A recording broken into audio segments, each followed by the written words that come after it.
कई श्रद्धालु कहते हैं कि भाई गुरुजी नाम तो इन देवताओं के देते हैं और इनकी पूजा को मना करते हैं। पुण्यात्माओं, आप बच्चे हो और आप दूध के जले हुए हो। अब अपना कर्म मत बिगाड़ना, क्योंकि आप इस दास से अधिक नहीं जान सकते। इस दास से अधिक परमात्मा या वो संत जिनको भगवान मिले वो जान सकते हैं, अन्यथा इस पृथ्वी पे किस ब्रह्मांड में कोई नहीं जान सकता। आप अब अपना दिमाग खराब मत करना, क्योंकि आपका ज्ञान में कुछ मिश्रण उन अज्ञानियों का है जहां पहले गए हुए थे। अब पूजा और साधना में क्या अंतर होता है? जैसे आप जी को जल के गुणों का ज्ञान हुआ, उसकी प्राप्ति की तरफ हुई। आप पूजा तो कर रहे हो जल की कि मुझे जल प्राप्त होना चाहिए, जल प्राप्त करूंगा। और साधना क्या है? उसके पाने की विधि। जैसे हैंडपंप लगाना है तो बोकी लगानी है, पाइप नीचे पहुंचानी है, ये तो है साधना। और जिसके लिए ये सारा कुछ खड़ा हो रहा है वो है पूजा। अब जैसे हम पूजा तो कर रहे हैं अपने परमात्मा कबीर जी की सतलोक में जाने की, क्योंकि हमने उसके गुणों का पता लग गया।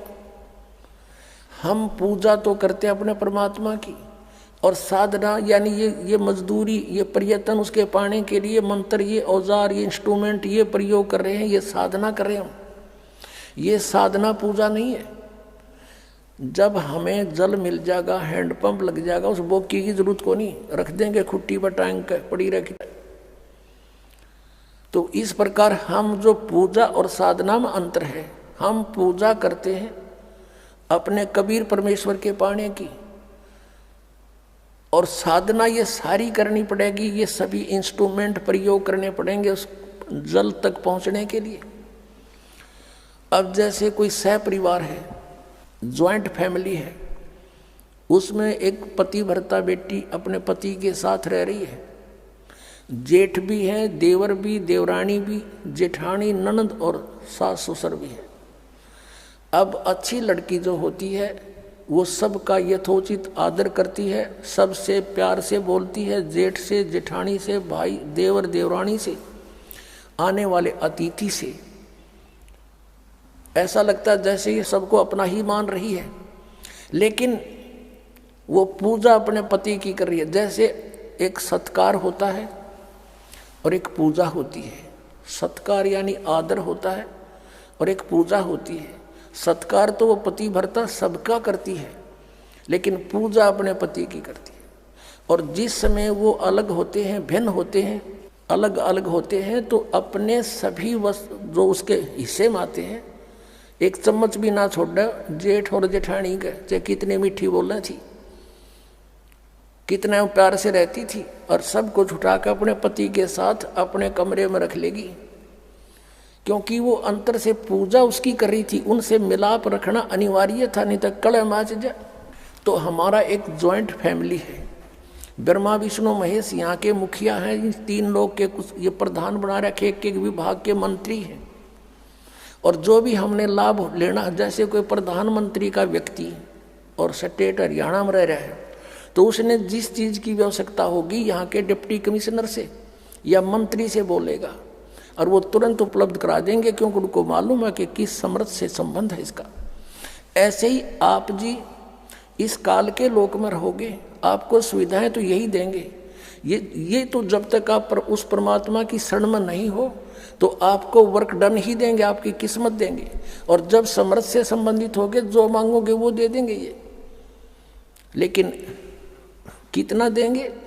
परमात्मा के आदेश से, यानी आपके शुभ संस्कार बनेंगे, उन संस्कार के आधार से आपको फिर ये वो धन देंगे यही। जैसे आप जी ने उल्टा लटका हुआ संसार रूपी पेड़ के विषय में जाना, और जैसे हम कोई आम का पौधा जमीन में बोएंगे तो जड़ की तरफ से जमीन में दबाया जाता है एक गड्ढा बना के, तो पूजा करेंगे जड़ की।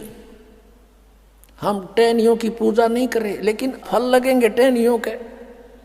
तो यदि हम पूर्ण परमात्मा की सत साधना करेंगे तो इन ब्रह्मा विष्णु महेश रूपी शाखाओं का फल लगेंगे, और ये फिर फल हमने बिना मांगे देंगे, क्योंकि हमारा जो मूल, हमारी साधना शास्त्र अनुकूल है।